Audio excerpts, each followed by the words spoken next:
Good evening and welcome to this debate with the candidates for North Dakota Agriculture Commissioner. We welcome incumbent Doug Goring and challenger Ryan Taylor. I'm Ellen Huber and I will serve as your moderator this evening. Joining me on the panel tonight are Mark Conlon, 20-year editor of the Farm and Ranch Guide, and Dana Bond, who represents a number of agricultural and economic development organizations. This evening's debate takes place in the Belle Auditorium in Bismarck and has been organized by the League of Women Voters. It's co-sponsored by Dakota Media Access and the Bismarck Tribune. The League of Women Voters is a nonpartisan organization that promotes the informed participation of citizens in their government. This is intended to be a respectful exchange of ideas. Our purpose this evening is to provide voters with information about candidates and their positions on issues that affect the people of North Dakota. We ask the audience here tonight to reserve applause and other comments until the debate has ended. Tonight's debate's format is as follows. Each candidate will have 90 seconds to respond to each question.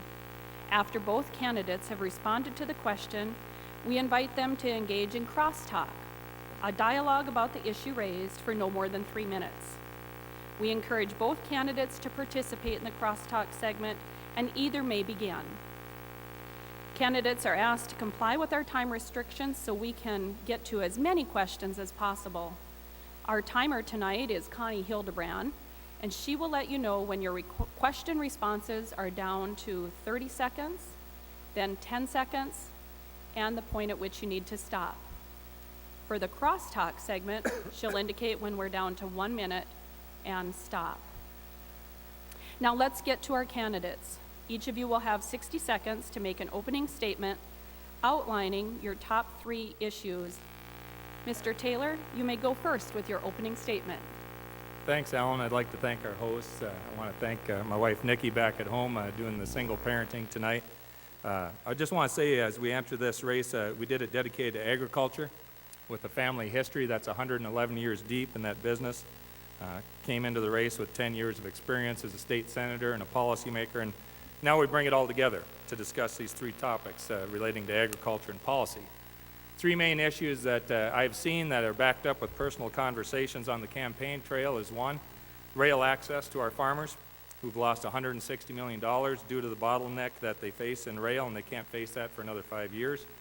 Second, our landowners' Bill of Rights that we designed for farmers and ranchers who need to make a living on top of the ground, while our energy developers make a living from beneath the ground. Third, knowing that North Dakotans want leadership in an ag department that doesn't have excessive turnover and emanates trust and respect. Agriculture is North Dakota. It brought us to the dance, and our leadership will decide our way of life for years to come.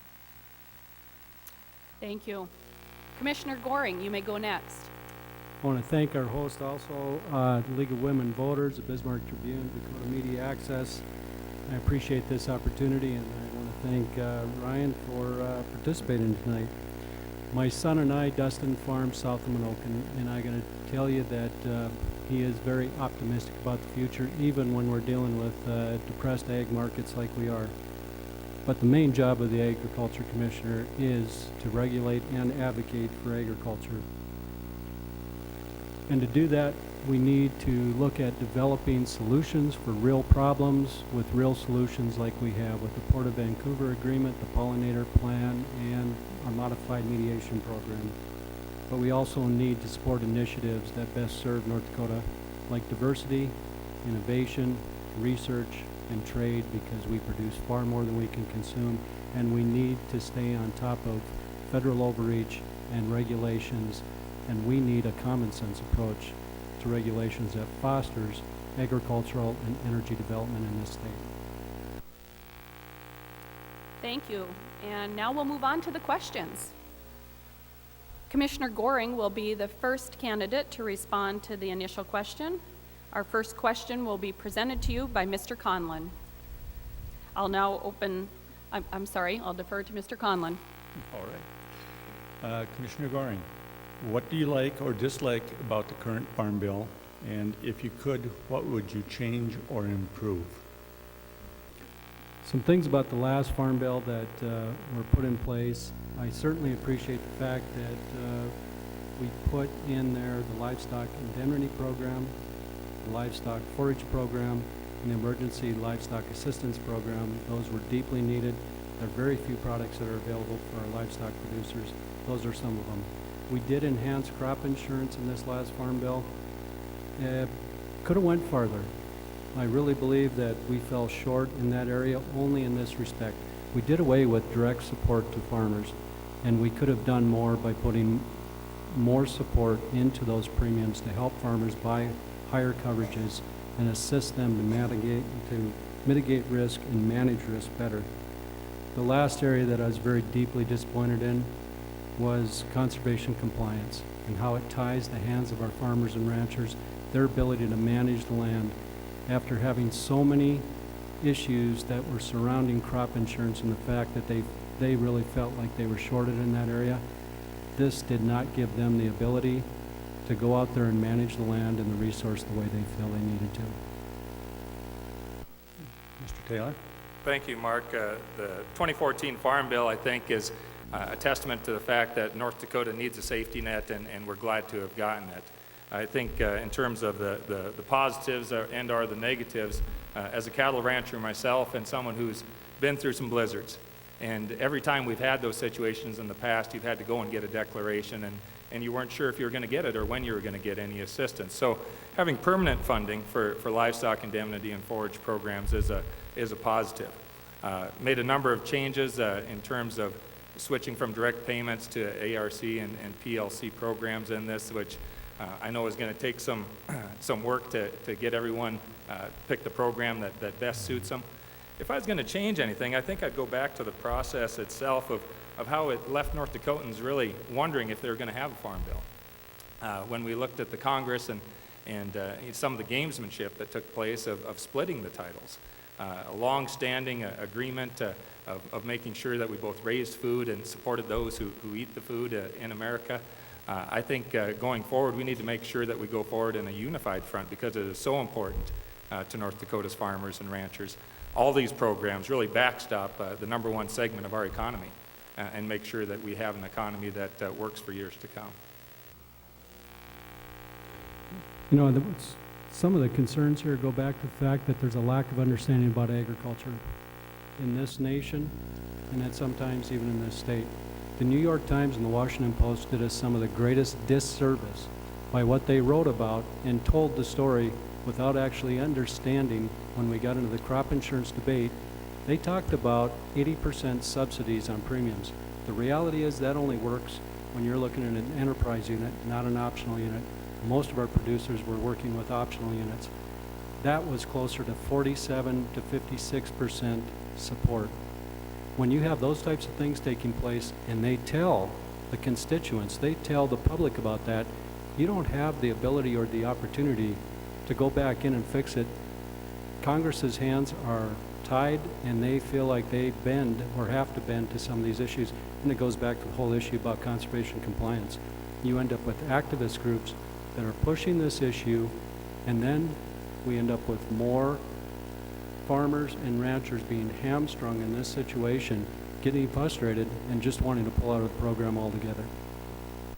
I think it's going to be the job of the Ag Commissioner to make sure we articulate very strongly what agriculture is all about. What is the story of our family farmers and ranchers in North Dakota? And we need to be open to visit with reporters at the New York Times, if that's what need be, with people that are getting farther and farther removed from agriculture, even if it's in North Dakota. We like to think we're still pretty close to agriculture, but we're getting a generation or two away in some cases. And I think an Ag Commissioner that has a background in agriculture that can also tell that story and do it in a way that brings people together is a strength that we need to have as we go into the next Farm Bill debate. I think it goes back to telling a personal story about agriculture is connecting with the audience. And quite frankly, most of the public doesn't understand the relationship that they have with agriculture. We have the most inexpensive, affordable, abundant food supply in the nation. And on top of that, we employ in North Dakota alone almost 25% of the workforce. Nationwide, almost 19% of everybody's paycheck, and that 19% is supported by agriculture. And if you don't respect and understand that, then you're going to be challenged with trying to figure out, why should I care about agriculture? Why should I support agriculture? And that's a problem. And it means making it personal. It means looking at choices, supporting choices that they have in the supermarket, but also in cropping practices and systems in this country. And then when you do that, tell them that they need to respect those choices. I know Connie's held up the sign, so I think we can agree that agriculture is both important in North Dakota and important to anyone that eats. So we can take the next one. There's the stop sign. All right, we'll move on to the next question with that. Mr. Taylor, the EPA Waters of the United States proposal is concerning to North Dakota citizens. Please define what you see as a proper role for federal agencies dealing with agriculture and the environment in North Dakota. The waters of the U.S. Changes that were proposed, and I came out early on that in opposition to it as we looked at what effect that would have on North Dakota's farmers and ranchers. I think at the root of this is the fact that this is beyond the rule as it was written in terms of navigable waters, and this is not the way to go about setting this. If the North Dakota legislature or others wanted to define what the navigable waters are and name them, then we would know where we're going to work from. We know that we have to stand up for North Dakota agriculture and comb the Federal Register when these things come through, and I would be dedicated to that in our Department of Agriculture to make sure that we're doing that on a regular basis. When we look at the rules, I think we also got to make sure that we understand where people are coming from, that they want clean water, obviously. We want water that we can drink and that we can give to our children and even give to our livestock on ranches. And certainly we want to keep that clean, and we know that agriculture will play a key role in making sure that it is clean. And if we're worried about federal oversight, I do believe that we have a role as state policymakers. If we can, one, advocate against these rules and work with our federal delegation, but also Ag Commissioner has a seat on the Water Commission in North Dakota. And maybe we need to get out in front of some of these issues and make sure that our job is done so well and we communicate it so well that the EPA wouldn't feel like they need to come in here. And there wouldn't be an urge for them to do something that we know we can do well enough ourselves and still assure clean water. Commissioner Goring? It's kind of interesting that this is affecting every state in the United States. This isn't a matter of North Dakota just being affected, it's everyone. It's a taking. And it was directed by the administration. And that is an issue as we continue to look at some of these things.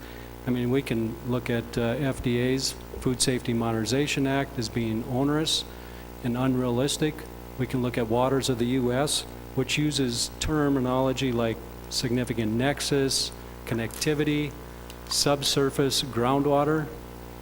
I mean, we're going right after the heart of every drop of water above ground and below ground.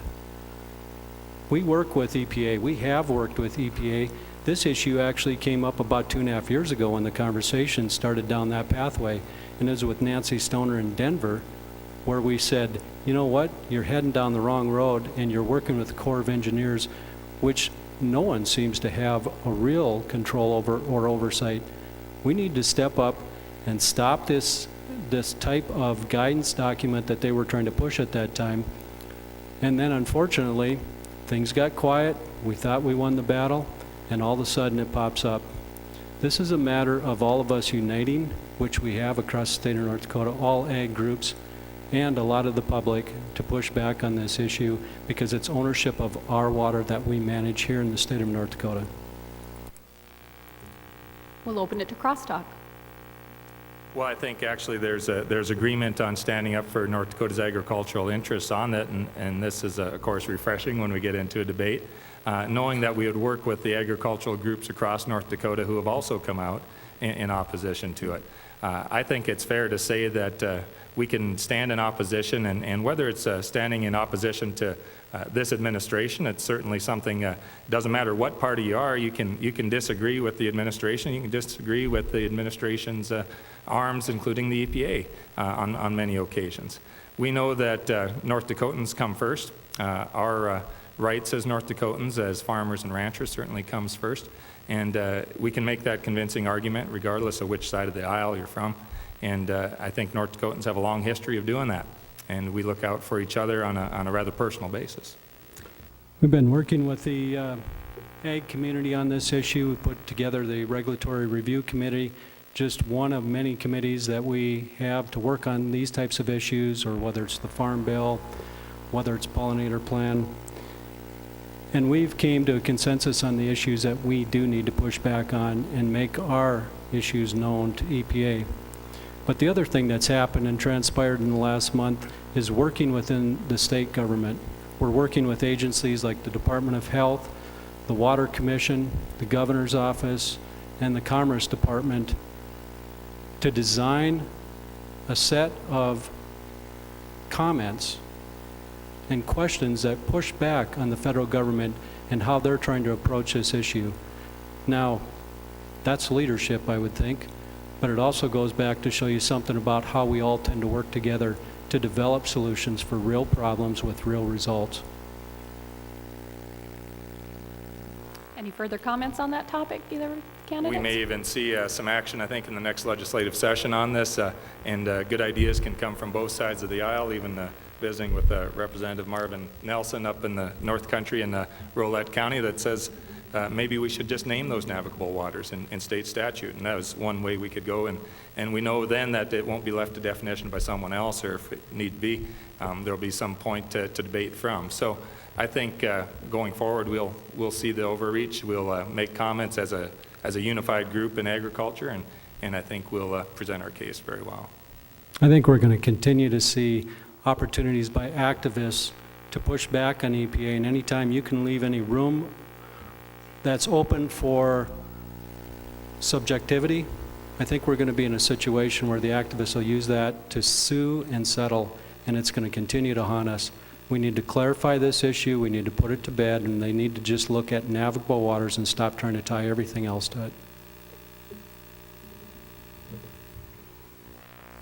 All right, that leads us into our next question. The North Dakota Agriculture Department is part agricultural regulator and part agricultural promoter. Where is the greatest need and opportunity? Commissioner Goring. Yeah, this kind of goes back to some of that earlier conversations when you talk about making it personal. Part of what we've stepped up to do in the Ag Department is, first of all, use social media. We got about 15,000 followers.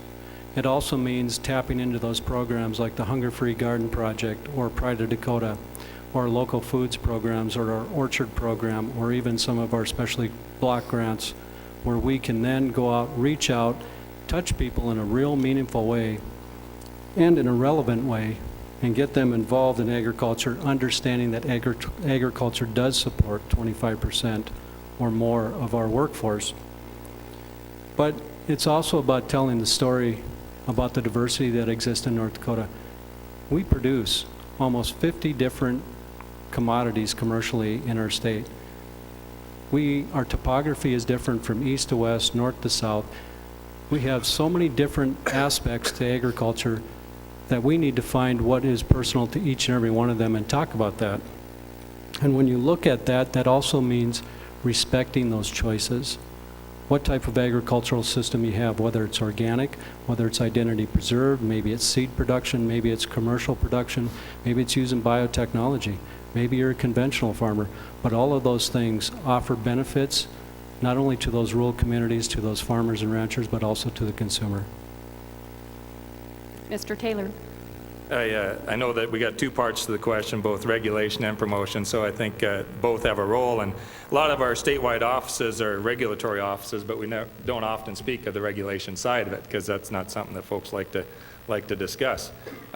We know, though, that the regulation side of it is something that is good for business to have a level playing field. And if we look at the regulatory side, we have rules in place and we have structures in place so that operators who are doing a good job, whether it's in agriculture, whether it's in the pesticide division or the Board of Animal Health, or whether it's on the industrial commission seat that the Ag Commissioner sits on, that regulations allow the good players to flourish when they do their job well and they're not competing against those who won't follow the rules that may harm the industry in some cases or another. If the industry were to be harmed with a food disease outbreak, we want to make sure that we prevent that. Promotion, obviously, is something that we enjoy and we appreciate, and I've been a long-time member of the Pride of Dakota program, and we can see opportunities to promote all that North Dakota produces.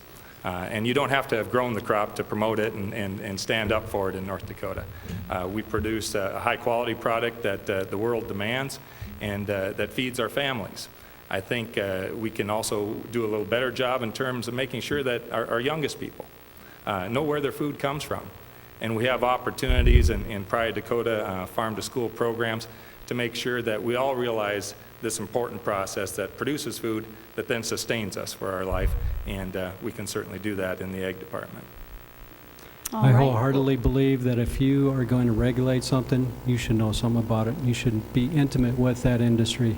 So whether we're talking about agriculture or whether we're talking about all the sectors within agriculture, in the Ag Department, and you're right, we do regulate animal health.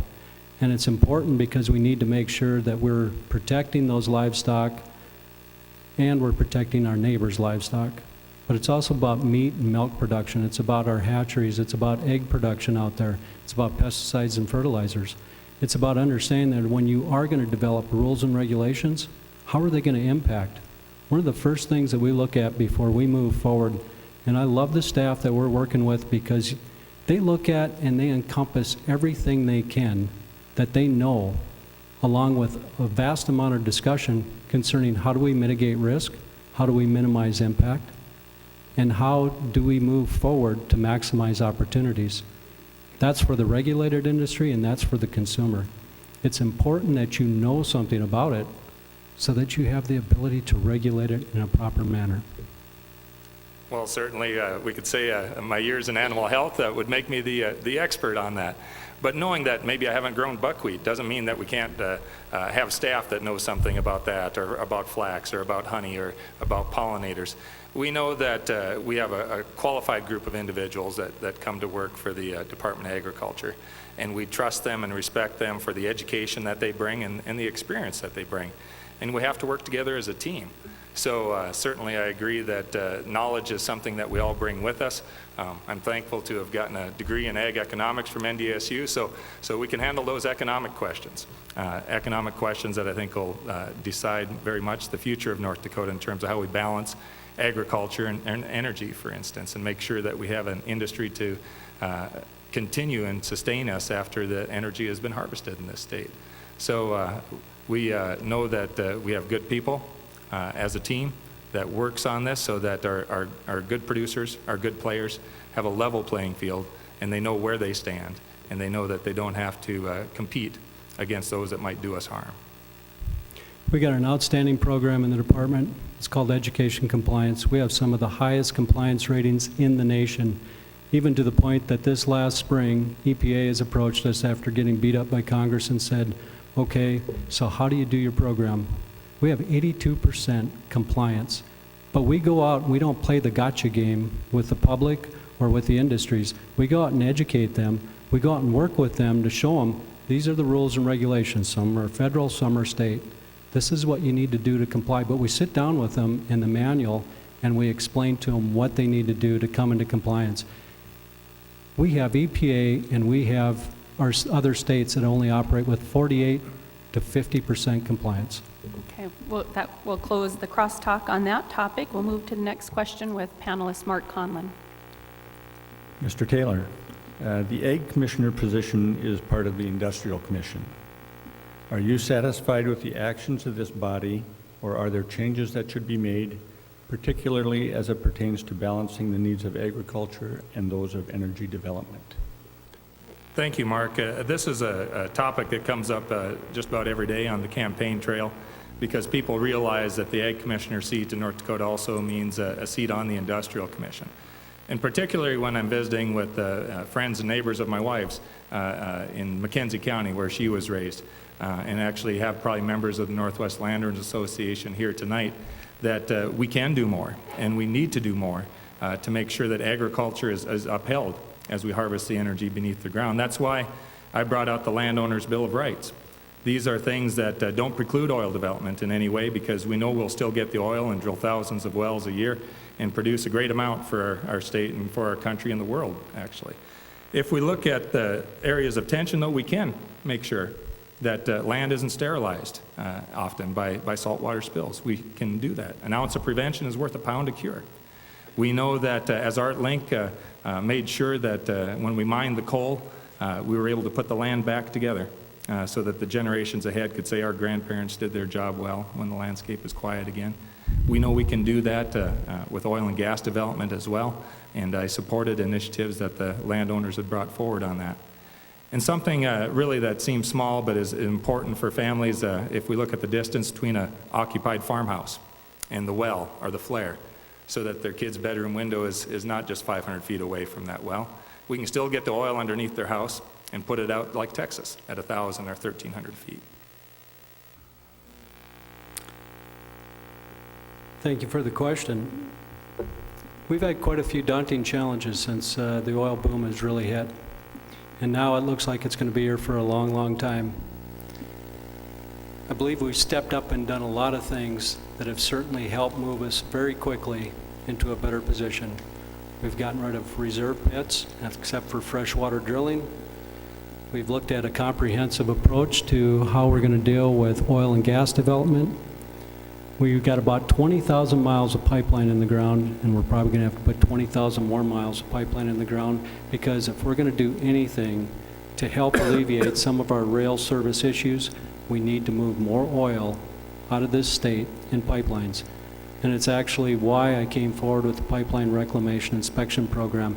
After dealing with so much of this, I'd say from May and June of 2009, getting calls about some of these issues and dealing with them personally and directly, it's time that we need to do something else and step up and address this issue.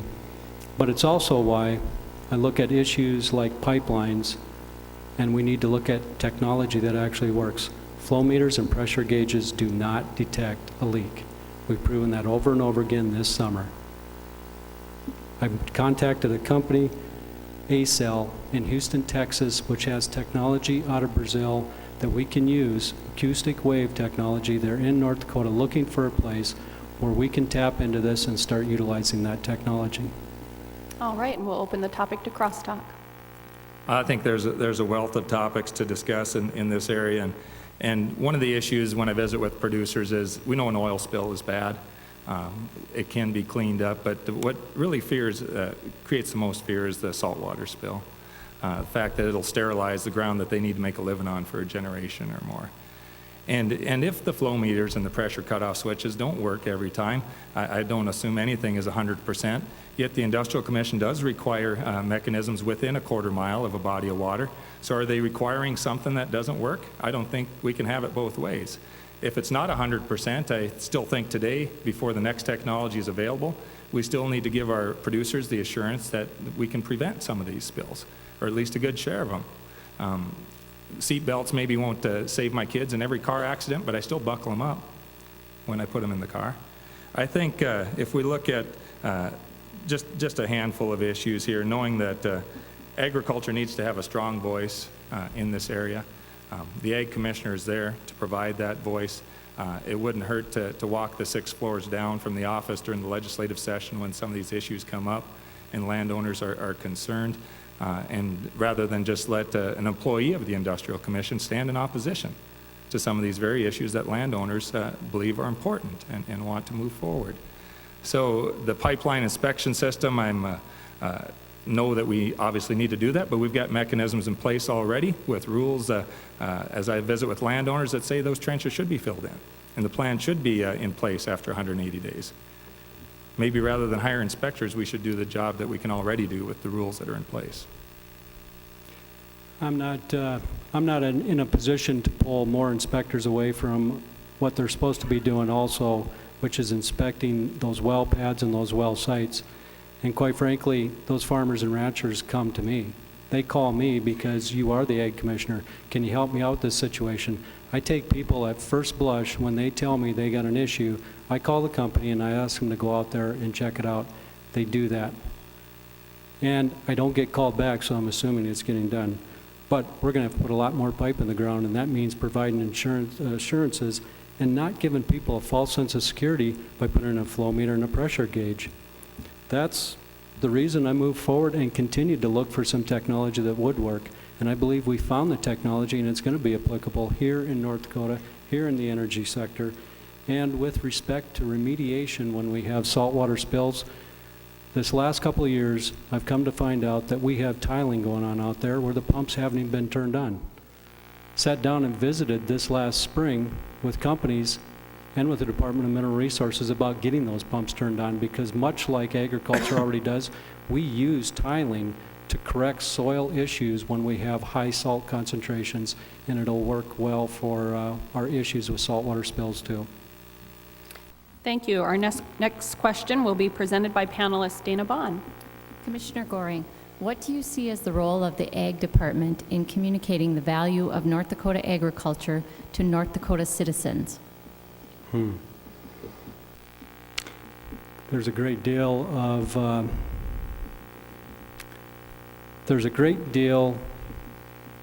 of interaction and communication, not only with agriculture, but it goes back to what some of the previous conversations have already been about. How do you make it personal? One of the things that was so disheartening to me was a few years ago, we had noxious weed issue, and we communicated that. We communicated to the public, not one call from the media. Did put out the next following week a news release about one weed that would actually make some of our pets sick. My phone rang off the hook. It became personal all of a sudden. People don't understand that when you start to affect how how a farm or a ranch is going to be affected economically or by other regulations and rules, all of a sudden it affects them too. They just don't see it. We need to step out. We need to think about how do we personalize that. It's why we use social media. It's why we use our Hunger Food Garden program. It's why we look at our local foods programs. It's ways to tap in to the consumer and talk to them about the value of agriculture and why they need to stay connected with food and agricultural production. Mr. Taylor? Thanks, Dana. And I think when we look at the value, we can always assign some hard dollar values to what agriculture is worth in North Dakota, what it means to our economy. I think we have to carry that commitment through in everything we do as Ag Commissioner. Whether you're on the stump or at the bully pulpit speaking to a group of people that maybe doesn't have a direct connection to agriculture, whether you're applying for USDA grants that we haven't in this department right now that extends the coupons available for women, infants, and children, and low-income senior citizens to do something as simple as buy food at our farmers markets that we have in North Dakota, so that we stand up for all of agriculture, our largest conventional producers that make the brunt of the production in this state, those in the middle, and those who are smaller that may go to a farmer's market with part of their production. I know that as we go forward, it's going to be more of a challenge with the number 2 industry that's so important in North Dakota and energy, to make sure that we don't lose sight of agriculture. As a bush fellow, I had the opportunity to study some in Norway and look at the oil economies of other countries. And one of the things that they found was sometimes we lose sight of what we had. There's a little concept called the Dutch disease, and us economists like these weird things. But in the Netherlands, they had a big gas boom, natural gas boom, that when it was finished and they'd been making profits, they found out that agriculture and their existing manufacture had actually been hampered in the process. Experts will say that you make investments in infrastructure and education. We do that throughout agriculture for the next generation of agriculturists, and the infrastructure it takes to get our product to market. That's how we make sure it survives. All right, we'll open this topic to crosstalk. We look at the value of agriculture in North Dakota, and we'll just take North Dakota. Being one of our leading industries, one of our largest industries in the state, we need to think about that workforce. We need to think about infrastructure. We need to think about rail service. It's one of the reasons we stepped up and worked on the Port of Vancouver agreement, so that we could provide in a backhaul situation the opportunity to move commodities out of North Dakota into the Pacific Northwest and serve a large part of that industry. It isn't going to solve everything, but it certainly is going to add more and more value back home. It's going to change the basis. It's going to put more dollars in our farmers' pockets. Those are types of things that we need to keep working for, and we need to continue to engage the public to understand some of that value. Most recently, or I should say more so last October, the IRS changed its tax code, and the Section 179 depreciation schedule changed on us, and it went from $500,000 to $25,000. You know that in other states where they have manufacturing of tractors, combines, and other equipment, they're feeling the hurt right now. Those manufacturing plants are shutting down. We're seeing the effects. We need to continue to draw that connect those dots and make that relationship and help people understand how important agriculture is to their bottom dollar, not just in feeding them, but in employing them also. I think everyone realizes, of course, the value of agriculture when we see a downturn in commodity prices like we have currently. And you put on top of that $160 million in losses, mostly due to basis from the rail congestion that we have. We know that the plan on the Port of Vancouver would amount to about 2 unit trains per month, and that's helpful. It's helpful to the specialty crops that would be able to use those containers, but it doesn't do anything for the vast amount of commodities in North Dakota that farmers will now, as they bring in the 14 harvest, probably be piling on the ground, and we're going to risk some to spoilage potentially. We know that we need to also ask our energy partners to use the pipeline space that they've got currently. We have pipeline space going unused right now. It's an either-or position. Our farmers are going to lose $160 million, or we can make sure that we utilize every inch of pipeline space we got. And it goes to markets in Guernsey, Wyoming. It goes to markets in Clearbrook, Minnesota, and then goes on to Cushing, Oklahoma, and goes on to the port. So these are real markets as well. Our farmers are losing basis. Our farmers are losing a buck-plus basis on their commodities. We need to work together to make sure that they stand in front of the line, side by side with energy, and don't have to take a back seat. We need support from the administration. We need support from governors like Governor Dayton in Minnesota that send us nasty letters telling us that we need to stop shipping oil by rail, but then when we continue to try to build a pipeline, they stop it or delay it. All right, that completes our crosstalk. We'll move on to a new topic. What are your views on the current corporate farming law? How does it help or hinder North Dakota agriculture? Mine, right? Yes, Mr. Taylor, you may Okay, go thanks. first. Thanks, Ellen. The corporate farming, in my 10 years in the Senate, 5 sessions, there's at least a couple of the sessions where changes were proposed to North Dakota's longstanding anti-corporate farming law, as it be. I always stood up strong for the family farmers and ranchers in North Dakota to maintain the law as it is. I believe we have a strong system of family agriculture in North Dakota that works for us. And I believe that if there's capital needs, we can find ways to get capital without going to corporations beyond the family corporations that we have currently in North Dakota. But to open it up beyond that, I had not supported when I was in the Senate. We do have a bank in North Dakota that's unique, only one in the country. We need to look at that as a way to help extend credit, and they partner with local lenders who get to participate with this state-owned Bank of North Dakota. And I think we can find ways to get capital and make sure that agriculture is strong, but it's strong as a family system. I know that we raise a lot of wonderful commodities in this state and some really good cattle. But you know what we raise that's really, really good is our families and the children that are raised on these farms. And we do that in family units in this state. We do it with some family corporations, but it is still based on family, and I'm proud to support that. Commissioner Goring. I have concerns about opening up the corporate farming law to do a vast amount of business the way that it has been suggested at times. I would rather see us tweak it and modify it. First of all, if you open it all the way up, you give nonprofits and activists the opportunity to come into North Dakota and compete for that land against our farmers and ranchers. But there is a high cost of doing business in agriculture that's so tough for our young farmers and ranchers that are trying to get into agriculture. We have great markets, well, in livestock right now, and 2 years ago we had great markets for our grain sector. A lot of debt was acquired during that period of time that put an awful lot of pressure on those young producers. Now we're trying to crawl our way out of that with a collapsing bad ag market. This comes down to modifying it maybe just a bit so that at least they can borrow for equipment, or they can have some type of investment for equipment, operating, and for livestock, but at least keep it away from the land portion of it and never let anybody in a corporate sense own the land, because then they're going to start to control other aspects of the operation. All right, we'll open this topic to crosstalk. Just smiling a little bit, knowing that from my time in the Senate, once a bill is proposed, you can't just open it up a little bit. And that's just the nature of the process in North Dakota. When a bill is presented and you're going to open up the corporate farming law, it's anybody's guess how it'll come out of that session, whether it's the little bit that the bill started with or the whole lot that it could end up with at the end, depending on the decisions of two bodies of the legislature.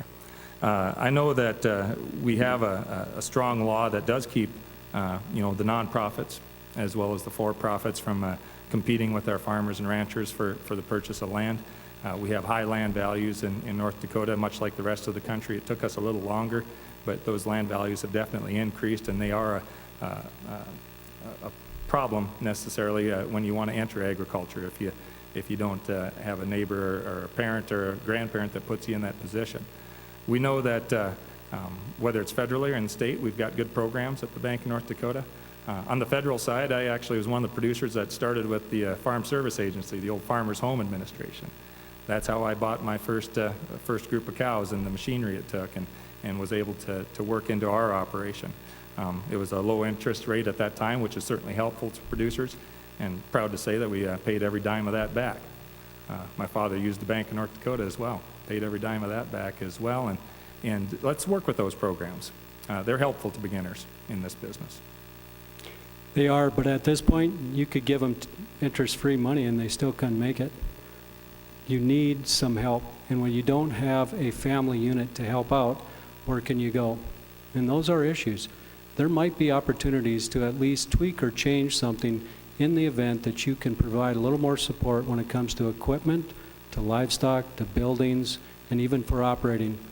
And I'm not suggesting we go wholeheartedly down that path. I'm just saying, if we're looking at the law itself, we need to keep it closed, but at least open up some other parameters, some other avenues to help our young farmers and ranchers have an opportunity in this business. My sons are lucky. I'm going to be able to help them, at least to some degree, move into the farm and the ranch. But that doesn't work for everybody else. When I got started, I didn't have that. I bought the place from my grandparents, from my grandmother. So it is a challenge, but that was a different day. Now, prices are the same as what they were 20 years ago, but we're dealing with land prices that are 10 times higher. We're dealing with equipment costs that are 20 to 30 times higher than what it used to be. We need to find more opportunities. We can use systems, we can use banks, we can use programs, but again, interest-free money, you still can't pay it back. All right, that completes our crosstalk time, and we are out of time for questions. Candidates, we thank you for being here tonight. You will now have 60 seconds to each provide a closing statement. Mr. Taylor, you may go first. Thanks, Ellen. I want to thank everyone who came out tonight, whether it's here at the Belle Mayhews or maybe listening across the state on the live-streamed webcast. I'm asking every one of you here and across the state, though, to make sure we exercise our precious right to vote come November 4th. Protect that right by using your right, and know that I'd be honored to have your vote in this race for Ag Commissioner. We're at a historic time of great opportunity in North Dakota, and navigating this time of opportunity, I know takes the very best leadership we can put forward, particularly in a race when we're talking about our #1 industry of agriculture and the importance of a seat on the Industrial Commission. We need to ask the hard questions, find the innovative solutions. We need to bring people together, and that'll require both leadership and balance. It was General Patton that said, if everyone's thinking alike, then someone's not thinking. We need to make sure that Ag's voice is articulate and strong and brings forward ideas every year, not just in an election year, because leaders do the right thing even when no one is looking. I appreciate your time, and I'd greatly appreciate your vote. Thank you, Mr. Taylor. Commissioner Goring, please present your closing statement. I want to thank all of our hosts for sponsoring this event this evening.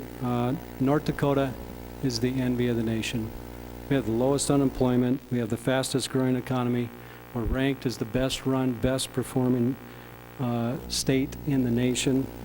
And we've even been bestowed the honor of being the happiest state in the nation. And how do you edge out Hawaii? That's quite an accomplishment. But it is no accident. It is great leadership. And we do have challenges, but that's why we step up to develop solutions for problems with results. And we'll continue to do so. And we will continue to support those initiatives that best serve North Dakota diversity, innovation, research, and trade, because it fuels our economy. I'm proud to serve the people of North Dakota, and I'll ask for your vote on November 4th. God bless. Safe travels. As we conclude our debate this evening, we thank our panelists and our timer, Dakota Media Access, the Bismarck Tribune, and the volunteers from the League of Women Voters for organizing this debate. Thank you to the viewers at home and the audience members here tonight at the Belle Auditorium for taking the time to learn more about the issues and our candidates for North Dakota Agriculture Commissioner. This recorded program will replay several times on Government Access Channel 2 and will be available for online viewing at freetv.org in the days leading up to the November 4th election. Before we close this forum, I want to remind you that voting in North Dakota is very simple, and you can find voting information at your county auditor's office and from the office of the North Dakota Secretary of State. Thank you.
issues that affect the people of North Dakota. We ask the audience here tonight to reserve applause and other comments until the debate has ended. Tonight's debate format is as follows. Each candidate will have 90 seconds to respond to each question. After all candidates have responded to the question, we invite them to engage in crosstalk, a dialogue about the issue raised for no more than 3 minutes. We encourage all candidates to participate, and any candidate may begin the crosstalk segment. Candidates are asked to comply with our time restrictions so that we can get to as many questions as possible. Our timer this evening is Connie Hildebrand, and she will let you know when your question responses are down to 30 seconds, then 10 seconds, and when it's time to stop. For the crosstalk segment, she will indicate when we are down to 1 minute and the stopping point. Now, let's get to our candidates. Each of you will have 60 seconds to make an opening statement outlining your top 3 priority issues. Mr. Seaman, you may go first with your opening statement. Well, thank you very much, and good evening, everyone. Thank you for being here. Appreciate you being here in the auditorium tonight or tuning in online or at home. You know, every day I get asked, Jack, what's a libertarian? What are you guys all about? And in a nutshell, the Libertarian Party simply wants less government and more individual freedom. And anything I can do as your congressman to reduce the size and scope of the federal government is something I'm going to pursue every day. The top 3 issues to me in this campaign and what's near and dear to my heart is our country's economic policy, namely debt and spending, our tax policy, specifically the IRS and all associated income taxes, and of course our foreign policy and our continuous interventions around the world and meddling. So those are the issues that I want to focus on in tonight's debate. Thank you.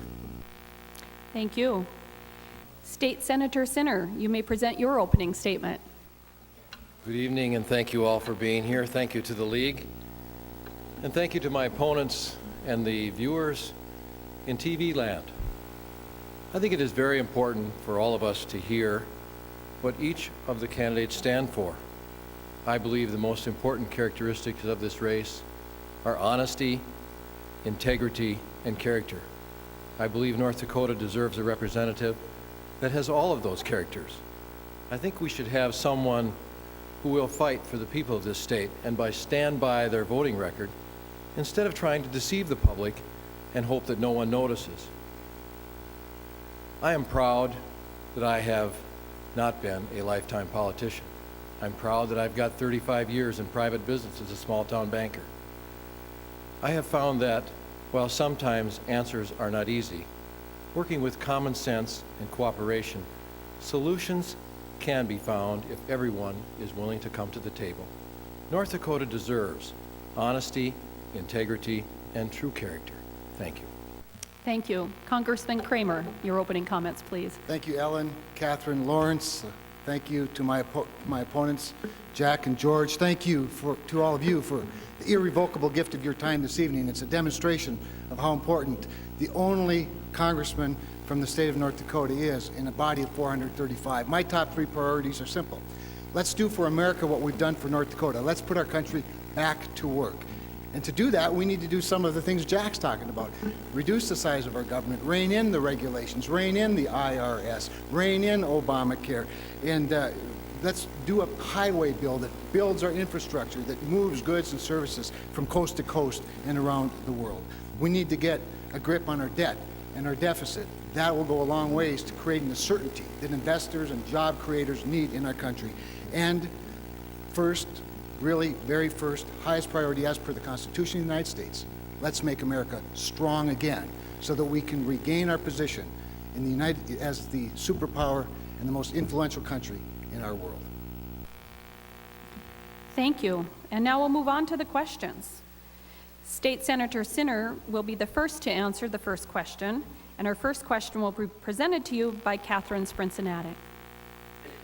North Dakotans receive federal farm payments, disaster relief, Social Security, Medicare, and more from the federal government.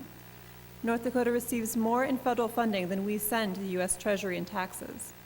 How do you resolve the need to reduce federal spending with North Dakota as a benefactor of that federal spending?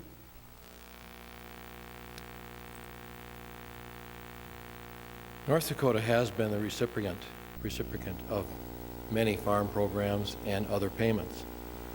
But if you look across the board at farm programs, for example, many of that has come because of disaster payments and other programs that have been put together nationwide. Now, let's talk a little bit about the Farm Bill and what happened with the Farm Bill. There was a delicate compromise put together by Congressman Colin Peterson and Chairman Frank Lucas, and they both had an agreement on the amount of cuts that would be made in SNAP programs, which would affect North Dakota. I would have opposed the Sutherland Amendment, which the congressman voted for, and then came back and derailed the Farm Bill. Why did he do that? I'm not sure. In that case, he sided with the Tea Party. It's clear, it's very clear from the Tea Party that they want to derail and end the farm programs in this country. We can't have that. We have to have a congressman who absolutely supports the farmers in the state. Back to your question, we need to get to a balanced budget, and there are many ways to do it. There are programs. I put forth a three-piece program to raise tax revenue and cut some programs. But as you may have seen recently, Marco Rubio is in the state. He was co-sponsor of an immigration bill that would have We're produced out of time, Mr. $175 Sinner. billion in additional revenue for this nation. Congressman Kramer. Well, I've got news for you. There are 435 members of the House of Representatives. We debated 103 amendments on the floor of the House of Representatives for the Farm Bill, and I'm very pleased to say we passed that Farm Bill. It greatly derailed the political ambitions of the Democratic Party in North Dakota, but we passed it with Republican leadership. In fact, we passed it in the House without a single Democratic vote. The good news about the Farm Bill is we made major policy changes. For example, replacing direct payments with a robust crop insurance program, saving the taxpayers of our country $26 billion. So to answer the question, we provided a safety net that's appropriate for our farmers to make sure that they can stay on the land and produce the lowest cost, highest quality food for a hungry world, while at the same time saving taxpayers $26 billion. That's the kind of solution that we need, one that provides the incentive to stay on the farm and the safety net, while at the same time unleashing the ingenuity of the American farmer and saving taxpayers dollars. Mr. Seaman. Sure. I believe the question at the beginning, and forgive me, but sometimes when you ask first and then it gets around it, you kind of forget the gist of the question. But the gist of the question was, you know, North Dakota receives a lot of revenue streams from the federal government, and how can we reduce those? I don't think that we can single out North Dakota, though. If we're going to look at federal spending reductions, I think we could look across the nation and all programs. And there's some in particular that I've specified as areas where the ways the federal government could spend less money, it would greatly affect and help the entire nation without necessarily singling out a single group. I guess I do single out a couple of groups. If you're going to cut money, somebody's getting it cut somewhere. But some of the simple solutions for our federal spending problem that I've been able to come up with is ending corporate welfare and government handouts to private business, ending foreign aid. We spend $40 billion a year around the world, and we have 47 million Americans on food stamps here at home. Ending the failed war on drugs. It's been a terrible policy that we spent $1 trillion on, and we're scheduled to spend $50 billion on this year. And you have to ask yourself, is it really working? And finally, ending the IRS and the criminal corrupt system that the IRS uses to perform taxation in this country. I would be a co-sponsor of H.R. 25, which is the Fair Tax Act, replaces the IRS with a national consumption tax. Those are some ideas I have on reducing spending and increasing revenue. And we'll open this topic to crosstalk.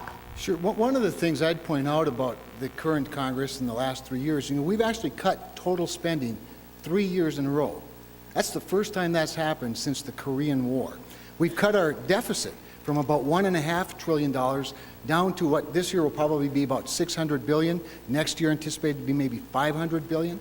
But if we're really going to get control of the budget, we're going to have to deal with that 60% of mandatory spending so far, all of the cuts and savings have come from the discretionary budget, half of which is national defense. We do need to reprioritize a bit. And I believe the congressman voted for the Ryan budget, That's correct. correct? Yeah, And good the point. Ryan budget, does it not turn Medicare into a voucher program? Actually, it does not. Yeah, I believe it does. George, it doesn't. Yes, it does, Kevin. It does turn it into a voucher program. I think It doesn't. everyone who's read about this knows that. You should read it, not about it. That I've read the people bill. on Medicare will get a voucher in the mail that says you have to go buy your own insurance. You can't just Can make you this stuff imagine? up, Can you, George. excuse me, do I get a chance to speak? Try Excuse speaking me. the truth. Excuse me. Sure. I'm Go telling ahead, the go truth. ahead, go ahead. Can you imagine my parents, age 86 and 83, getting a slip in the mail and saying, you go buy your own insurance and manage that process on your own? That's what Kevin voted for. That's one of the cuts he's talking about. He also has stated publicly that he wants to privatize Social Security. Yes, he has. It's out on a website. I've seen it. Yes, it is. It's out on the website. Those are things that Kevin has supported. There are lots of things that we can do to rein in our spending, but we can't do it on the backs of seniors and students and farmers, and I won't stand for that if I'm in Congress.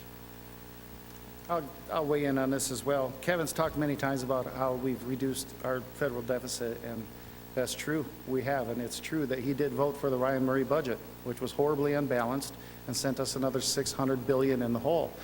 I mean, he can pat himself on the back all he wants about sending us another $600 billion in the hole, but from my side of the aisle and where I look at the picture, I don't think that's a good enough job. I think that the lone representative for the people of North Dakota in the U.S. Congress should not cast a yes vote for a balance if it isn't budgeted, or a budget if it isn't balanced, excuse me. I think most of you out there know that if your budget isn't balanced, it's not a good thing. And I think that our representation in Washington could very simply either vote yes, it's balanced, no, it's not. That's how I would vote as your congressman. Well, let me just say, if we have a couple seconds, I'll tell you that the Ryan budget actually does not create a voucher system. That's a myth that the left loves to perpetrate and drive fear into the minds of the elderly. The Ryan budget actually doesn't cut anything. The Ryan budget balances in 10 years. It slows the growth of government from All right. 5.2% to 3.5%. Only a liberal would think that's a cut. We're out of time for crosstalk. Our next question will be presented to you by Lawrence King. At this point in our history, there's a broad age range of veterans, from those who served in World War II to the global war on terrorism. Issues of veterans affairs and veterans benefits have been in the news this year. What actions should Congress take in regards to veterans benefits? Congressman Crane. Well, one of the things we did, by the way, it should be known that it was due to House oversight that we even discovered some of the things that are happening working with the Inspector General of the VA. We did pass a $17 billion appropriation earlier this year that much of it goes toward beefing up the VA services, as well as some reforms that allow, for example, veterans that live more than 40 miles from their community or from their hospital to seek that assistance from non-veterans hospitals. We've also, probably more importantly, to get to the corruption in the situation, is passed an Accountability Act that allows the VA administration to fire bad actors. The Public Employees Union protects bad actors. We passed legislation allowing to do that. You might have noticed that recently, I think about 2 weeks ago, the new VA director did, in fact, get rid of 4 administrators who were doing a poor job, to say the least. But our veterans deserve much, much better. And I think one of the things we need to do is provide them more opportunity for more choice. I have a Veterans Advisory Committee made up of veterans from all the various areas that you've talked about. And one of the things they want is access. They want closer access, closer to home. At the same time, they want the ability to meet with other veterans that have that empathy, because many of their problems are not just physical, but they're physical as a result of some of the other emotional challenges that they face. Mr. Seaman. Well, I think I have a pretty good idea as to how to take better care of our veterans, and that's to stop creating them. Stop sending our soldiers around the world to intervene in wars and military conflicts that we can no longer afford. The best way to take care of our young men and women in uniform is being extremely, extremely selective on when we send them into battle. And they should only be sent if the president makes a case before Congress, and Congress votes and declares war, and then we send them off to the war with a clear agenda and a mission and a plan of how we're going to get it done. Sending veterans over to Iraq and Afghanistan and the Middle East to randomly perform police actions or try to take over an ideology is something that it's not working. So if we want to take care of our veterans, let's stop creating new ones. Let's be a country of strong defense and peace throughout the world. And if we stop creating veterans, all this talk about how we have to take care of them after they come home from war, with all the terrible problems that our veterans endure for their brave service, would be a lot less, and it'd be a lot easier to manage. So sorry if it's a little too simple, but my best answer is to stop creating them. State Senator Sinner. I want to tell a little story tonight about my father-in-law. My father-in-law volunteered for the United States Marines at age 30 in 1942. He went to battle. He served in 3 battles. The last battle was the battle in Guam. He was on the landing craft, saying the rosary with the Catholic priest who was the chaplain in his landing craft. When that landing craft hit the beach and the door flopped open, the Catholic priest took a bullet in the head and died in my father-in-law's arms. My father-in-law had his right arm blown to pieces in that same fire, in that same battle. He came home to the United States, and you see the picture of him arriving in San Diego in the ad that I ran. My father-in-law never once complained that he volunteered at age 30. He never once complained about the disability that he had for the rest of his life. And the other thing he did, he never once complained about the taxes he paid in this country. And when I asked him about that, he looked me in the eye and he said to me, "George, that's the price of freedom." Nobody understands the price that our veterans pay more than I do or my wife's family. They lived with that disability his entire life, and I was there when he died. I care deeply about the veterans, and I will never vote to cut veterans' benefits, period. Congressman Kramer. Well, George is right. The price of liberty is indeed a very high one. And Jack is wrong in that we can somehow just hunker down inside our borders and pretend that there aren't enemies of the United States around the world. We need to rebuild America's strength because our peace depends on our strength. The worldwide ambitions of a caliphate that are clearly articulated by the major threat of the day, the ISIS or the Islamic State, are well known to me. I've sat through the briefings. I've listened to the soldiers. I've met with the generals. It is real. Their ambitions are to come after us. 9/11 was real. It wasn't a Hollywood production. It wasn't a Bush administration, conspiracy. It was real. And we have a world that we have to trade in, that we do business in, and we are the leaders of the world, whether we want to accept that responsibility or not. So national defense is a very high priority, and yeah, I'd love to not create veterans. But ever since the revolution, we've been fighting and dying for our freedom. Just recently, I believe yesterday, there was an attack in Canada. That's getting pretty close to this country. Friends, paying for a war doesn't end when our soldiers come home. We have had countless veterans with disabilities that we need to take care of for the rest of their lives. And that's what I talk about when I talk about caring for our veterans. We can't have shutdowns, government shutdowns. We can't have sequester cuts. We can't have things like Ryan budgets. All of these things cost our veterans services and dollars. We have to stand up for what is right, and that is making sure we take care of our veterans, period. When we talk about keeping the strength of national defense capability of the U.S., I'm all for it. I want to maintain our status as the world's #1 military might, and we can easily do that. Just because I propose a policy of non-interventionism doesn't mean that I propose a policy of isolationism. That's a big difference there. And we still have the best equipment in the world. Just because we choose to disengage from that arena, meaning the Middle East, doesn't mean that we're just going to never keep an eye on them. We have the best spy equipment in the world. We can certainly keep an eye on things and watch what's happening and make sure that it doesn't get to something that would be a significant threat to the United States. But we've been fighting battles over there for 13 years, and we've seen what the results are. 7,000 dead Americans, 50,000 wounded Americans, and trillions of dollars spent. Is it good to keep going down that road and keep trying that? Or maybe we should try something else, which would be to disengage from the region, save the blood, and save the money. I think it's something that America should take a long, hard look at. And as your congressman, I would be very, very reluctant to send our troops into harm's way. You know, if I could... Moving on to the next question, I would just please. like to respectfully... We're out of time for crosstalk. Well, I'd just like to know if about 3,000 dead Americans on September 11th count for anything. Okay. Sure Moving they on do. to the next question. How far would you go to see the U.S. House and Senate reach an agreement on major legislation? How important is the ability to compromise in doing the people's business? And we'll open this question to Congressman Kramer, or excuse me, to Mr. Seaman. I think I would be a shining symbol of compromise in Washington because I'm not a Democrat and I'm not a Republican. And those two parties have been butting heads for quite a while now.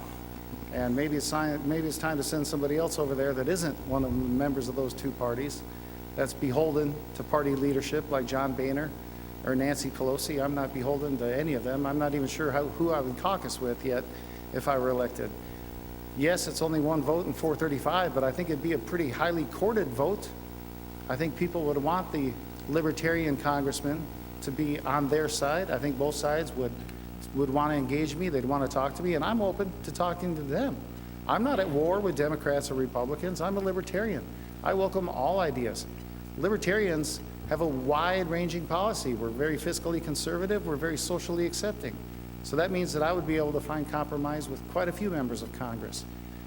And I think that that would serve the people of North Dakota very well, rather than continuing to send Republicans and Democrats to Washington, hoping that maybe this time around something is going to change in the two-party system. I don't think it will. State Senator Sinner. I believe my record speaks for itself. As most of you have heard, I have spent over 35 years in private business as a small-town banker, working across the desk from family farmers, small business owners, and young families, trying to help them solve their issues and improving their lives. What that really takes is you have to come to the table with an open mind, and you accept everyone as they arrive. You never ask what political party or what political persuasion or what they come with. You always ask for the problem and you work to solve it. And that's where I've been my entire life. And that's what I did and I tried to do in the North Dakota State Senate, which is obvious by a couple of things that got passed. One I worked on was tax reform for banks, a very popular bill among the bankers in North Dakota, and also it was a bill that provided tax relief for businesses across the state. It was all a comprehensive bill. I worked on that bill. I also worked on a comprehensive refinance package for students and student loans. That was my bill, contrary to what somebody might say. That was my bill. I did the research on that bill, and I did all the work on it. What I'm really trying to say is, I come at this job from the middle. I've always been a person of compromise, and it shows in my business life. Congressman Kramer. Well, I'm very proud of several things that our Congress did jointly. First of all, I'm the lead Republican in the freshman class on what's known as the United Solutions Caucus. It's made up roughly of 30 Republicans, 30 Democrats. We worked together, which is why I was endorsed by Center Forward, a group that endorses largely blue dog Democrats and some pragmatic Republicans. The passage of the Farm Bill took both the House and the Senate. It took both Republicans and Democrats. The Kramer Amendment took both. In fact, I was able to get the Kramer Amendment passed by getting the House leadership in both the Republican and Democratic parties to agree to put it in a bundled package of amendments. The Water Resources and Reform Development Act, which authorized the permanent flood protection for Fargo. Not an easy lift. There hadn't been a word of bill passed in several years, but we worked with Republicans and Democrats to get it done.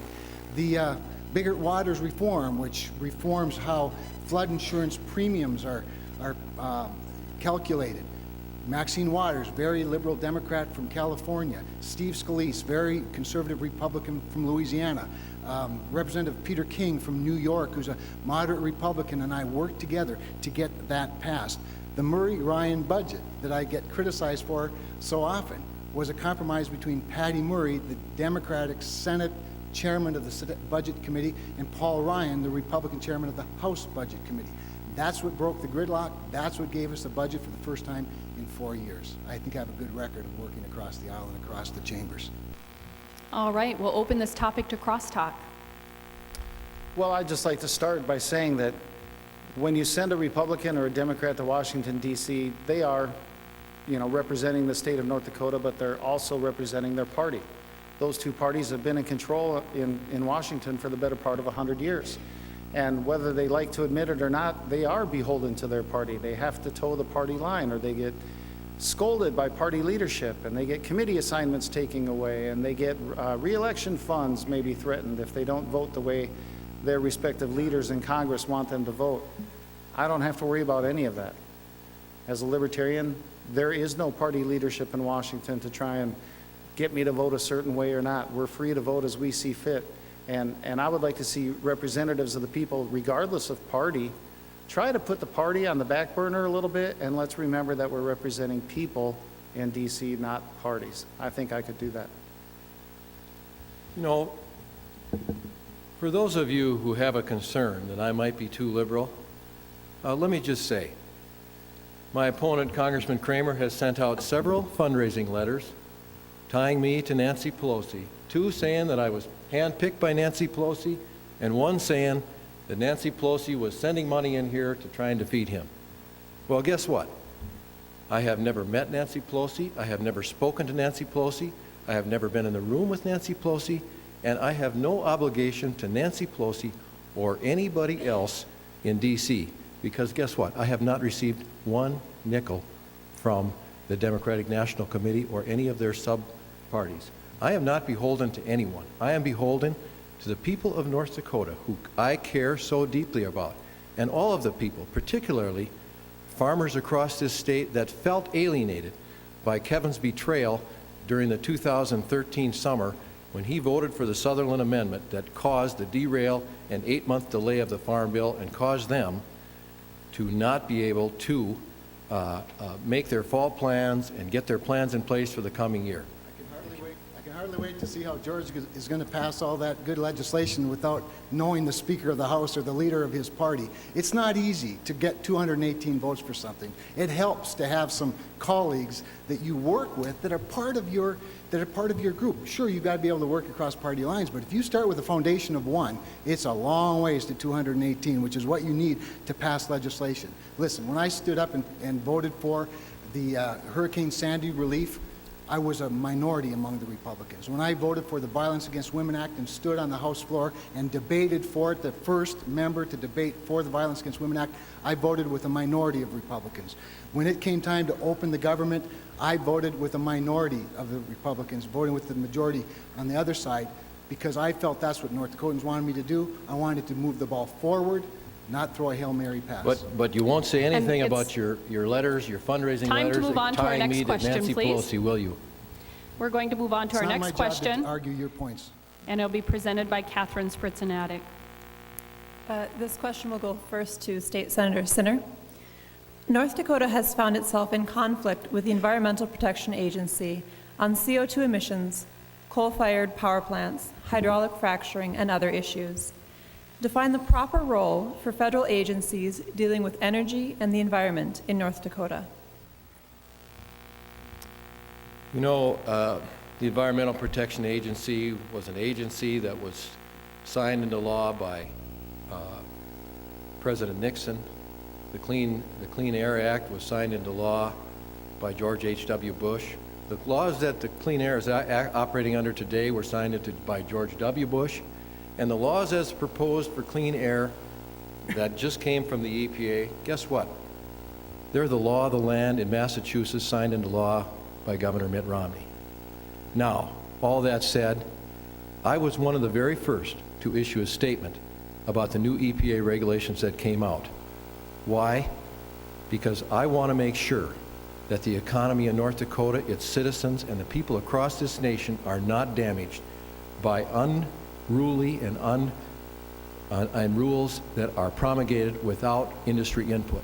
The biggest concern that I have about the EPA is that the industry officials were not brought to the table and were not given their chance for input. We can't have this in this world today. We have to allow business people to have their say and be part of the process and be part of the decision-making process as well. Congressman Kramer. Well, the reason I was asked to join two of the committees that I'm on is specifically because of my background in cross-examining technical witnesses, especially on the Science Committee. The EPA, let me answer the question real simply first. It's very simple. Their power is derived from the Constitution of the United States, and the Constitution of the United States says that environmental protection is the authority of the states, not of the federal government.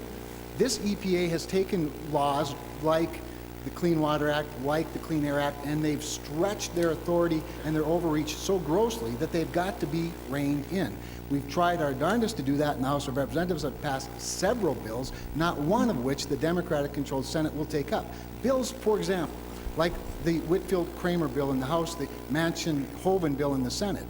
It's called the Electricity Affordability and Reliability Act. It simply states, before the greenhouse gas rules can be put into place, you have to adequately demonstrate that the technology exists. That is, by the way, the standard the EPA is supposed to cover when they're talking about new technologies. So, 6 plants over the course of 12 months demonstrate that carbon capture works. 3 of the plants have to be lignite coal. That's pretty good for North Dakota, and it puts the authority where it belongs. It makes them prove the technology. Same is true of all kinds of overreach and regulation. The RAINS Act, which says any regulation that has more than $100 million impact on the economy must get an up or down vote by Congress. We need to pass it in the Senate. We passed it in the House twice. Mr. Seaman. I believe, and correct me if I'm mistaken, but I believe our Constitution gave the Congress about 30 or so specific powers. And now our Federal Register, our Book of Laws, is about 85,000 pages.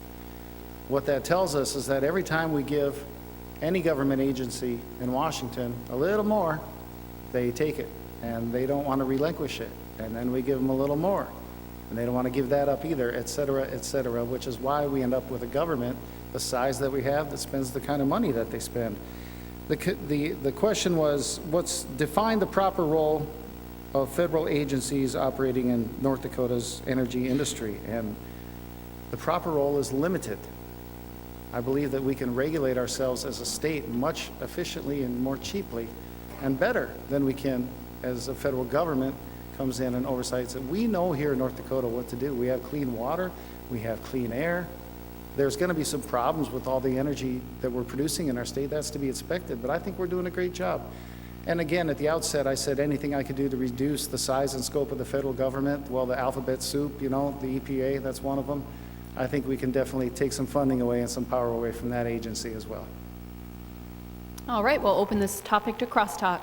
You know, I think one of the things I look forward to, frankly, is in the next Congress, hopefully there'll be a little bit of a shift in balance in the United States Senate, and we can use the appropriations process to do what Jack is talking about, and that is limit the reach of some of these federal agencies. Certainly as long as Barack Obama's president, we're going to see massive, extreme, really, overreach by the executive branch. However, if we can have both chambers in agreement on appropriations bills, we can limit appropriations by putting limitation amendments on the appropriations bill saying you cannot spend any money to implement this particular rule. While it still requires both chambers to vote for it, I'm pretty sure we can pass them, and it's very difficult for the president to veto appropriations bills. That's the only temporary fix. The other problem is it leads to so much litigation. And litigation adds to cost and to the uncertainty, and I could write a book about the litigation process in this regulatory code. Well, I think it's quite clear that all of us think the EPA has overreached, and I think that industry needs to be part of the process rather than something that's brought in later. I don't disagree with either of these guys on their statements, particularly Congressman about the budget issues. I promised, and I promised before, that I will work to solve this issue, and who better than a member of the same party as the current president? As long as we have time, the Waters of the U.S. rule that has been pushed out by the EPA, I'm very proud of North Dakotans. I put on my website the link to the comment site, and they have been commenting thousands and thousands of words. The Waters of the U.S. is a designation for navigable waters that gives the federal government authority over one thing in the Clean Water Act, and that is water that crosses state lines that's navigable, because the Interstate Commerce Clause gives the federal government that authority. The EPA and the Corps of Engineers has decided to go back to the raindrop and say that raindrop could possibly someday end up in the Mississippi River. Therefore, it's our jurisdiction. We have to fight against that kind of nonsense. I don't want to have to litigate it. We need to turn it back. Thank goodness that the Small Business Administration's Office of Advocacy wrote a letter that I would encourage everybody to read. It's about a, 2-3 page letter that identifies how the EPA missed the boat without considering the impact of this regulation on farmers and small business, largely by their definition of waters of the U.S. I think we're about out of time, so I think we covered that one pretty good. All right, we'll move on to our next question, presented by Lawrence King. Should Congress step into the rail issues that are hobbling North Dakota farmers and oil producers? If so, what can Congress actually do about this issue? Congressman Crane. Sure. Congress should. The railroads operate as a monopoly in many cases, certainly in North Dakota they largely do. And remember that they gain their authority and their status and their right to put their tracks where they are because of the federal government's generosity. They're regulated by the federal government as part of the fact, due to the fact that they are common carriers. They trade some status for some regulation. However, when the Staggers Act was passed, it removed much of the state-by-state regulation, obviously, and it was intended to make the railroads more efficient, more productive, and largely that's been the case. But in North Dakota in recent years, of course, we've had bumper crop after bumper crop, some difficult winters combined with the overload of the oil industry. The bottom line is what we really need to do is get out of the way and let pipelines be built so we can put more oil and gas in pipelines that are safer and more efficient and free up more of our rails for more railroad. The best thing we can do is use our influence with the railroads, a little influence with the STB, and make sure that they're keeping a close eye on it. I've been very pleased with the way the STB has put the pressure on our railroads. They started their new reporting process today. I put out the first report from the Canadian Pacific and the BNSF, giving us even more facts, because the reality is we've got to know what's going on. We need to know how late they are. We need to know what their investment plans are so that we can plan for that. In the long run, we're going to be okay. In the short run, we've got some challenges. Mr. Seaman. Well, some of the new action that the STB is taking is good, and it should help. And the sad truth is there's no short-term fix to this problem. We're just going to have to keep chopping wood and keep grinding through it. There's some stuff that Congress can do, and I think Congress is doing what it can in a limited capacity. Personally, for me, even though the state may not hold the trump card when it comes to regulation, I would like to see our state leaders working very closely with the railroad executives and kind of keep their feet to the fire, so to speak.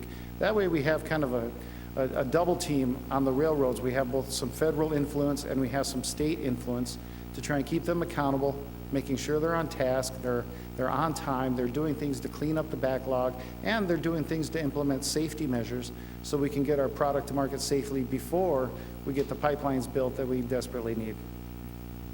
State Senator Sinner. So the question is, what can Congress do about this problem? In the short term, not very much. My idea is to provide tax incentives for investment in the rail system in these areas that are having this clogged up problem.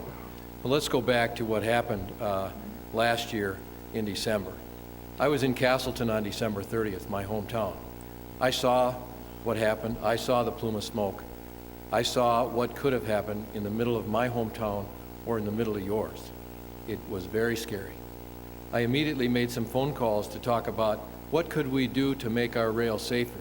And what I found was a backlog all across our state of agricultural producers and shippers who couldn't get their products to market. I immediately went to work, tried to find solutions. I met with farmers and industry people, elevator managers, suppliers across the state holding roundtables in May, June, July to put together some ideas. And in August, I called the Surface Transportation Board early on, asked them to come back to North Dakota and hold a hearing. They did that on September 4th, and at that hearing, I heard our governor say, "What would you do if we were getting no service?" And he said, and they didn't answer. My answer is, let's find a deal. Let's make deals. Let's make these railroads make deals with each other so that we can provide better service, more competition, and at a cheaper price, and get the service in here we need. And we'll open this topic to crosstalk. Speaking of crosstalk, I think we've just gone somewhere back and forth between rail safety and rail performance and rail availability, because the backlog was well known long before the explosion in Castleton by most of us, and we were working very closely with both the CP and the BNSF as well as the STB long before that. With regard to investment, there's a lot of incentive for investment, which is why the BNSF has made a $5 billion investment commitment, and $500 million is already being invested this year. They'll have about 50 miles of double tracked up in the Bakken area already, which will free up somewhere around 30 trains a day. By the end of next year, they'll have 80 miles double tracked between Minot and Glasgow, Montana, which will free up room for about 80 more trains. The problem I see is with the Canadian Pacific Railroad, they haven't bought into the incentive, the business incentive for further investment. For some reason, they aren't buying what's going on, and we need to put a lot more pressure on them and the Canadian government to respond as well. And I would agree about the Canadian Pacific. Since 2010, they have laid off 6,000 of their workers. They need to have their feet put to the fire, and I've proposed that by letting the Union Pacific come in here and take part of their rail and solve part of this problem. They had a deal prior to 2006 where the CP would deliver to Spokane and the UP would take those trains further into the port and bring them back. We can do that again. That's the power of the Surface Transportation Board. You know, Kevin says that he addressed this problem earlier. He never said a thing. He never said a thing about this problem prior to about April of this year. Not once. And you know what? At the Surface Transportation Board, he referred to the Public Service Commission as the Railroad Commission. That's what he said. Those were his exact words. And over the course of his career, where he should be watching out for these shippers in North Dakota, I don't think he ever did one thing to alleviate this problem or even publicly address it. Several things to publicly address the railroads, and including with our limited authority on the Public Service Commission, which is very limited, by the way, including representing railroads before the Surface Transportation Board on rail pricing. But the performance mandate that has been imposed on the Canadian Pacific Railroad by the Canadian government is a major problem in the CP's prioritization. This is not 2006. The Union Pacific Railway has no interest, because they have lots of customers that are not in North Dakota and Minnesota that they have to service first. If you have an accident on the other end of Broadway and there's a major traffic jam and there's an ambulance here that can't get to the other end of it, bringing 2 more ambulances to this end is not going to get help to that accident any faster. You can't put more cars on the same track. You have to build more track. You know, the rails are clogged in Chicago. They are not clogged going to the West Coast. One last thing Mr. regarding safety of our trains. We could look at stabilizing this oil. If we could get a company to build a facility that would take the more explosive NGLs out of the oil and process it right here in our state and get it to market, that would make the trains that we have a lot safer. All right, that's moving gonna on to our next question, please. I bet that's going to happen. We have more than 25,000 job openings in North Dakota, and so this is a major issue for us, is this shortage of workers. Much needed to help sustain and grow our businesses. Are there actions that you can take as a member of the U.S. House to address this issue? This question goes first to Mr. Seaman. Actions that I could take as a congressman to address the 25,000 job openings here in North Dakota? Yes, sir. I would strive to reduce any and all federal regulations that might be holding back businesses and small businesses from hiring more people, whatever those may be. I'd want to listen to the businessmen and talk to them and find out, why aren't you hiring more people? What can I do to help you? What regulations do we need to roll back or repeal to free you up to allow you to expand your business? That's absolutely what I would look at first, is if you allow a free market to come to bear, the jobs will be filled because there'll be higher wages, and it's good for business and it's good for the employees. Again, as a libertarian, you want to try and keep the government out and let free markets come to the top, and let that relationship for business be between the business owner and the employees, not between the business owner, the government, and the employees. State Senator Sinner. There's a bill sitting on John Boehner's desk today, and it's the bipartisan Senate immigration bill that was voted for by John Hoeven and voted for as a co-sponsor Marco Rubio, who was here last week on behalf of the Republican Party to help him raise money to defeat me. That bill was supported also by the U.S. Chamber and many people across this state. In my discussions with business leaders in Fargo, this is one thing that we can do. And part of what's happening is that students will come to North Dakota State and University of North Dakota. Once they graduate, they get hired by places like Microsoft or some of these other businesses, and after 1 year, they're forced to go home. And what happens? They go back to China or India or the Southeast Asia, and they start businesses that compete with ours. That's why that immigration reform is so important and so crucial to keeping people that we need in these high-paying jobs right here in North Dakota. Congressman Kramer. Well, it makes my arguments a lot easier when my opponent promotes amnesty for illegal immigrants. I oppose it, quite honestly. We have the lowest workforce participation rate in this country since 1978. The first thing we need to do is remove the incentives that encourage people to not work, There is an entire political party in the House of Representatives committed to equality of outcome. That equality of outcome is all about bringing everybody down to the lowest common denominator. They pass things like categorical exclusion for food stamps so everybody who wants them can get them, eliminating the qualifications for the premium support for Obamacare so that all you have to do is self-certify, the 13th consecutive extension of emergency unemployment benefits. Why would anybody get a job if you can make just as much money not working? Frankly, I'd like to introduce a bill that says before anybody gets a second shot at unemployment benefits, you have to apply for a job in North Dakota where they'd find out how good it is up here. We also have a major disconnect in our education system. One of the bipartisan pieces of legislation we did pass and the President signed into law, started in the House, it's called the Skills Act. It takes post-secondary education that is aimed at community colleges and the skills trades and puts an emphasis on that.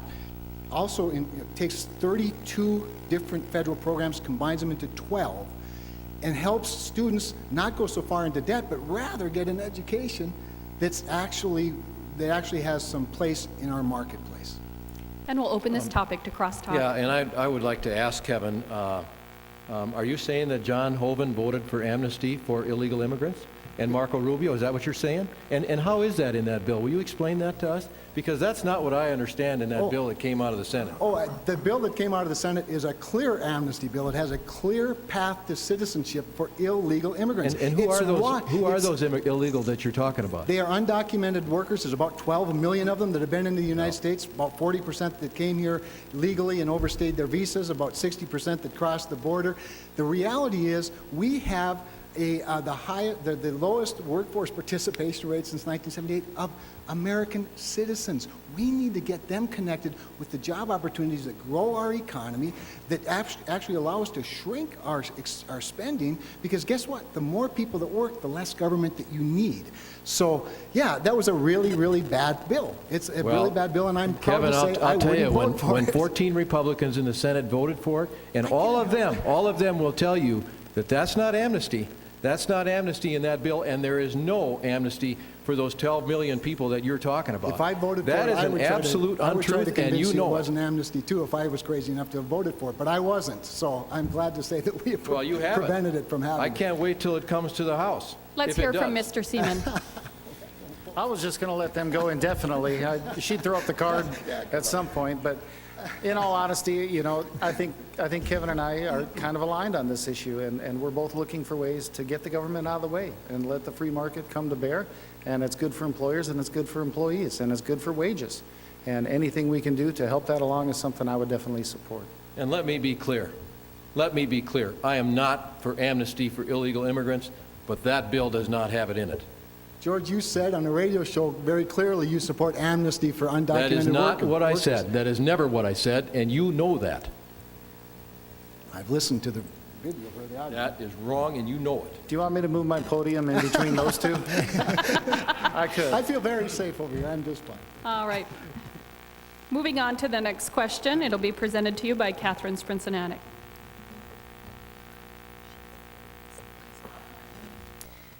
This next question will go first to State Senator Sinner. For nonprofit organizations, about a quarter of revenue on average comes from individual giving. Proposed changes in the Tax Reform Act of 2014 could potentially eliminate the charitable deduction for 95% of all taxpayer private donations. Do you support these changes? Well, I haven't seen the rest of the bill, but I will say this. If this is the lifeline for nonprofits in this country, then I cannot support that piece of that part of that legislation. I have been involved with many nonprofits, raising money for nonprofits across this state and in other states as well. And I know how important it is for people to be able to give money and deduct that money from their tax income to make that work. So the answer is no, I do not support that provision of the tax part of the tax bill. Well, I would agree for a couple of reasons. I do believe we need to flatten our tax code considerably. We can get down to a much simpler code, perhaps even eliminate the IRS, as Jack would like to do. There's a lot of, believe me, benefit in that. But with regard to charity, the reason I would never support removal of the charitable deduction is because charity replaces government. It's the one thing that charities do, and the one incentive that people should have to give to charity, and the reason they should be given the deduction is because they're eliminating more government. It's why we have, I agree that we have so many public policies that sort of poke a finger in the eye of charities and faith-based organizations, because this issue of conscience, the conscience that would build an orphanage, the conscience that would help enhance children's safety, that would build a women's shelter, that would build a school or a hospital, is the same conscience, of course, that would protect life. It's the same conscience that worships on Sunday mornings or Saturday evenings or in your mosque or your house of worship. We shouldn't be discriminating against charity. We should be doing all we can to enhance charity. That's why I support the charity IRA rollover bill that we passed in the House of Representatives, and hopefully that tax extender will be part of the negotiation in the lame duck session when we discuss about 50 other tax extenders. Mr. Seaman. I'm so happy we get a chance to finally address taxation. I'm excited about it. I've been waiting 6 debates for this one to come. If you want to help charitable organizations, I think that ending the IRS and passing H.R. 25, the Fair Tax Act, which is introduced in Congress, it has about 74 co-sponsors right now, and what it is it takes away all IRS income taxes, and you keep 100% of your paycheck. Every last bit of it. Imagine the donations that charitable organizations would receive if folks were able to retain 100% of their paychecks. Now, what it replaces it with is a national sales tax. So you pay tax as you choose to spend money. It's a much fairer tax. It's a much less regressive tax. And it would be a huge transfer of power from the federal government back to the people. And I want to stress that this is proposed legislation. It's in Washington right now. Congressman Kramer could have chosen to co-sponsor it. He hasn't yet. I certainly would co-sponsor it day one. We can't even trust the IRS to keep track of their emails, but yet we're putting them in charge of revenue generation and collection for the entire country, and whatever their role in Obamacare is. I mean, come on. I think the time has come. The IRS and the income tax is 100 years old, and it's been 100 years too many. All right, crosstalk on this topic. Jack, you could trust the IRS to keep track of their emails if they wanted to. And you're right, comprehensive tax reform should be one of the top priorities in the next Congress. We've done a couple of things this year in the House that the Senate hasn't taken up that will be no doubt part of the tax extender discussion and might pave the way for more extensive reforms. Things like bonus depreciation, which allows companies to deduct up to $500,000 of their capital investment in the year that they invest it. That would unleash lots of job creation and investment. 179 expensing, which is very important to farmers, small businesses, allows them to depreciate 50% of their assets and their maintenance and their new equipment, make all the difference in the world in making upgrades. Very important. So we made them permanent. The Senate will never accept permanent. They like every couple of years having an extender because that brings all the lobbyists with their PAC money to them. But we want to make it permanent, create the certainty that job creators need. So there's a lot more to be done, and perhaps a consumption tax is one of them. I don't know where George falls down on that, but I think that clearly we can do better to be more competitive in the global marketplace. I think our tax code does need some reforming, but I think it's clear also, while some will say, and including my opponent here, that we have the highest corporate tax rate in the world, the fact is that the net tax that our corporation pays is much, much lower, and they enjoy countless deductions and other things that they can write off. I just believe that we do need to reform our tax code, but we shouldn't be doing it on the backs of our seniors and our students and others. And remember the story about my father-in-law who said, after asked about his taxes and never complained, he said, that's the price of freedom. We have corporations across this globe that are based in the United States, that are earning their revenue overseas and not bringing it back.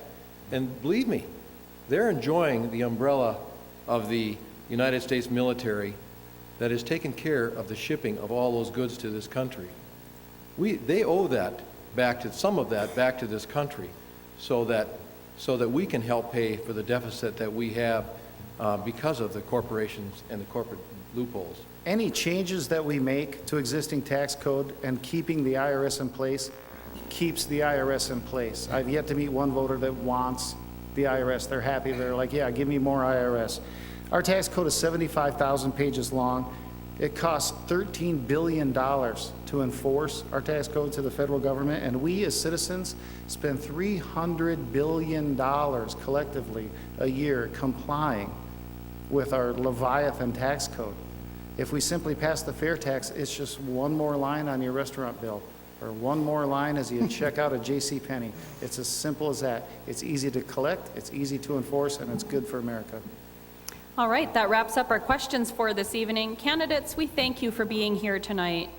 You will now each have 60 seconds to provide a closing statement. Congressman Kramer, you may go first. Well, thanks again to the league and to my opponents, and that was the fastest hour I think I've ever experienced. I was waiting. I wanted to get into territorial taxation, as a matter of fact, but that said, thanks for the opportunity. This is our 6th debate, ladies and gentlemen. Many people have questioned why would the incumbent allow his opponents to debate him 6 times, and I think it's because in North Dakota we have the blessing of access. Chris and I have been now to 6 debates together. I have the blessing of my wife and my family, very involved in my campaign. They share my values. Who'd have ever thought that the son of a rural electric lineman in Kindred, North Dakota, could become North Dakota's only member of the House of Representatives? Ladies and gentlemen, it's a blessing and a privilege of my life.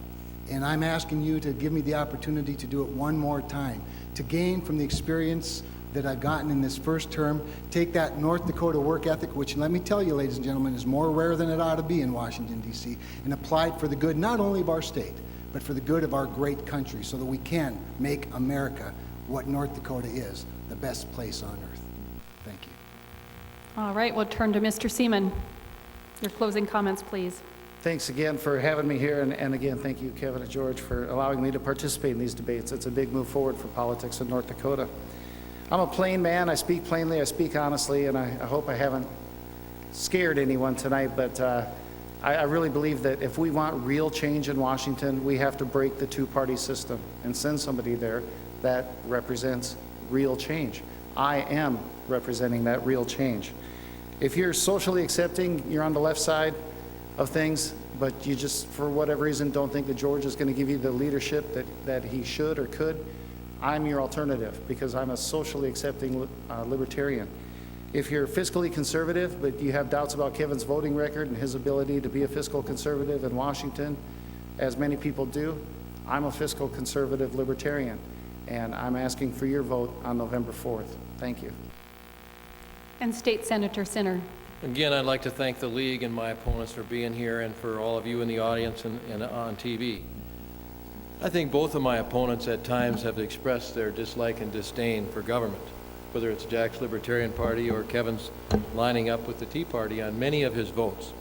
This job is really about doing what's best for North Dakota, and I believe that I'm the best person to do that job, whether it's caring for the elderly, looking out for our veterans, who have ensured and protected our freedom, or educating our children, as well as ensuring that our farmers have a safety net. That's why I've decided to run, because I believe that we need to get back to a government of the people, by the people, and for the people. And as I have shown in my career and in my legislative life, that I'm willing to work with anyone and everyone from whatever party who is committed to making this state and this country a better place for all of us. Thank you. Thank you again to our candidates for being here this evening to share your views. I wish to thank our panelists and timer, Dakota Media Access, the Bismarck Tribune, and the volunteers of the League of Women Voters for organizing this evening's debate. Thank you to the viewers at home and the audience members here tonight at the Belle Auditorium for taking the time to learn more about our issues and our candidates for the United States House of Representatives. This recorded program will replay several times on Government Access Channel 2 and will be available for online viewing at freetv.org in the days leading up to the November 4th election. Before we close this forum, I want to remind you that voting in North Dakota is simple, and you can find voting information at the County Auditor's Office and from the Office of the North Dakota Secretary of State. Thank you.